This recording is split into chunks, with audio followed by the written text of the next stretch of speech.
guys, and welcome to another episode of my YouTube Mindfulness series. It's been quite some time since I did a video on here. Today, I wanted to talk about feeling good. So, first of all, I think that there is this idea of that when we accomplish a certain things, or we reach a certain goal, or we go on vacation, or whatever it might be, that is when we are supposed to or are allowed to feel good. It's a very big emphasis on situation first or accomplishment first. The reward of feeling good comes after. And this is where it's all flipped the wrong way. Feeling good is already inside of us. Feeling good is something we create inside of us. It's also so important to realize that this is also a practice. So most people live in a default mode of negative emotions, unhappiness, complaining. And this is a choice. And it's just as easy to choose happiness, to choose joy, to choose to feel good. Sometimes we don't even acknowledge when we have negative feelings, especially if it's our default mode, or we just feel this resistance inside of us to feel good when in our head, we haven't deserved to feel good. Now, I want to share some of my personal experiences with this. Number one, when I was younger, I suffered a lot from anxiety, depression, panic attacks. First of all, I identified myself with these emotions, which wasn't true and isn't true because they're not a part of who we are. And a part of me also glorified the darkness. Not in the way of I want to be miserable all the time, because it's, no one wants to be sad or upset or angry all the time, but there was this depth to the darkness that I kept as a part of my identity. As I'm reaching a higher state of consciousness, I realized that there are emotions that could and can coexist. I could even think like, how could this person be happy all the time? Like, that to me was weird. I couldn't relate to that. To a person that was always happy and positive, I could not relate to that because that wasn't in me back then. And if you resonate with this, please comment. I want to know if you recognize yourself in this. Obviously, there's something that's also called toxic positivity, right? And I think it's important to know the difference, where it's like you do not recognize what you're actually feeling. You're not acknowledging your negative emotions. You're not asking yourself the questions of, why am I feeling this? Is it in my control? Is it not in my control? And really feeling, because that's a part of the process. It's a part of releasing. Acknowledging and releasing, and then choosing to feel good. So the second thing for me, which I've talked about before, was when my dad died 3 years ago. And then it became an act of survival for me, to breaking free from these negative emotions, or they would destroy me. It wasn't about not being sad about what happened, or not feeling the roller coaster of emotions. But even back then, in the early stage of my grief, I felt guilty sometimes for feeling happy and joyful, because how could I be happy when my dad died? This is happening in a smaller scale in our daily lives, where we kind of look for something that should make us happy. And so one of the things that truly helped me to feel good was gratefulness, and to really sit in gratefulness and be grateful for everything that you have. Even though that's so super, super important, I wanted to talk about the feel good feelings that are a little bit above this, right? That makes our soul spark a little bit extra.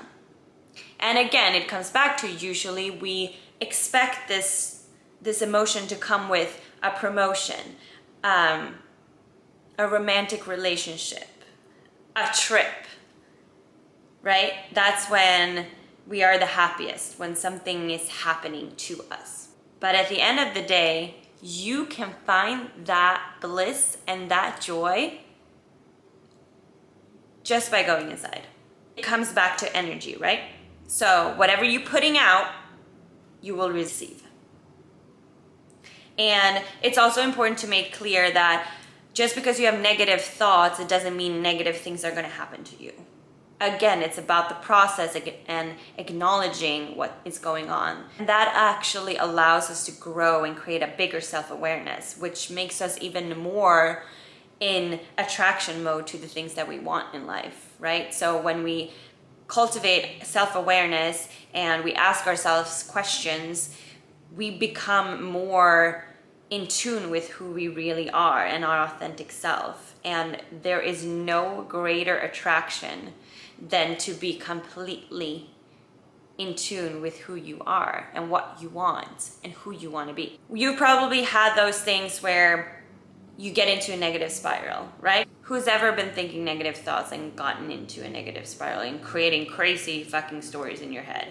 Guilty. Something bad happens, then something else bad happens, then something else bad happens, and you're like, oh my God, bad things just keep coming. Well, it is because you're at that low level frequency. When something bad happens to you, you have an opportunity to think, this sucks. I feel sad, I feel angry, I feel upset. And then you learn to let it go. You've ever had something good happens to you.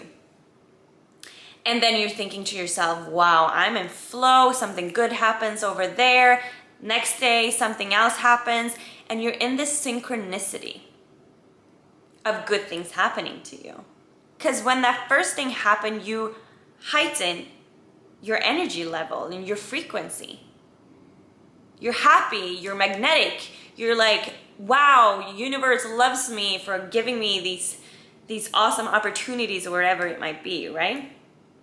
And you kind of ride that wave. We've all had those moments where we feel like we're in synchronicity with the universe, or when we feel most alive. And then you ride this wave, and then, life continues, and we forget about this.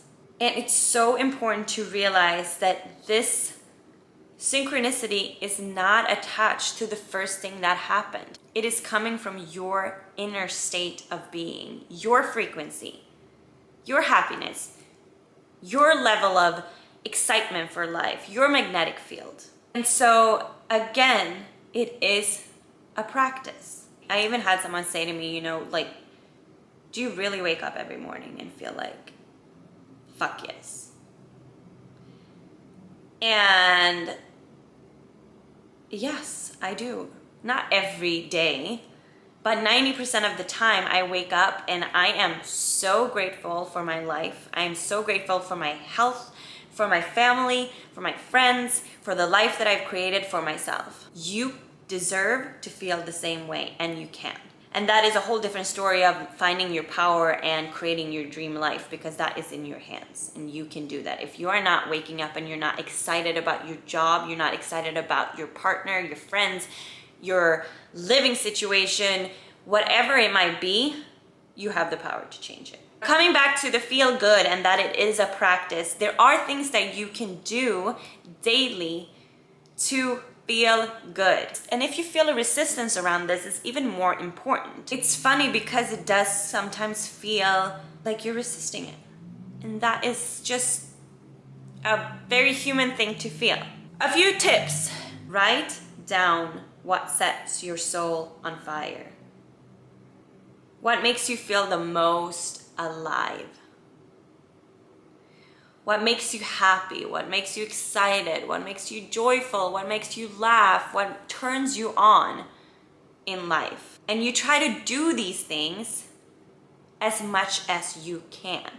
And so writing down and getting clear on what actually turns you on, what gives you energy, is a big way of attracting it more into your life. So I like to dedicate my mornings to this, right? Because it sets the tone for the rest of the day. So for 10 minutes every day, do something that elevates your energy, your frequency, that makes you feel good. And that can be putting on your favorite music. We all have this music that like lights something up inside of us, right? It could be because it's attached to memories.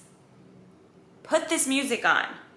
I would highly recommend you to move your body with it. Just dance, just like dance in front of the mirror or dance with your eyes closed. Just feel, because dancing will make you feel good. Or just sit and listen to the music and feel what you're feeling.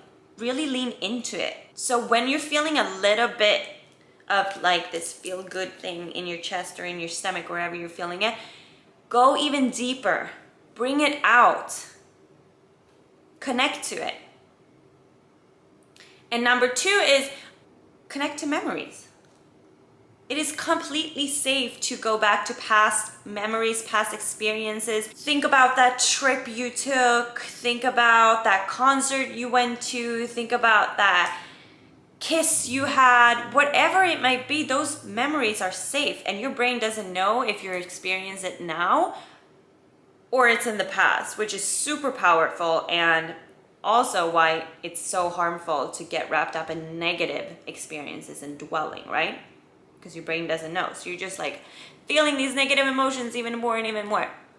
We're reversing it and doing the same thing. Sit and meditate and think about these experiences that makes you feel good. Daydream. It could be these imaginary situations in the future that hasn't even happened yet, but that makes you feel excited. And also remember the moments in your life when you've had these synchronicity, right? When you felt like everything is going your way, when you feel like you have flow. Remember this. This is the magic. You are the magic.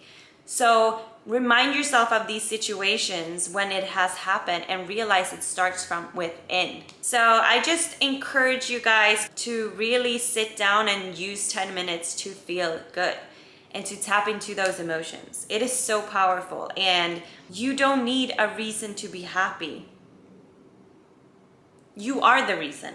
And it's so freaking cool when we realize this and the power that we have within. This is a practice. It goes against our human biology to think positive things and to be in a state of bliss without a reason. Remember that you are the reason and you are the magic, and it starts in here. That is all for today. I hope you liked this video. If you did, please like and subscribe and share to anyone that might need to hear this. That always means the world to me. So thank you so much, and I will see you next video.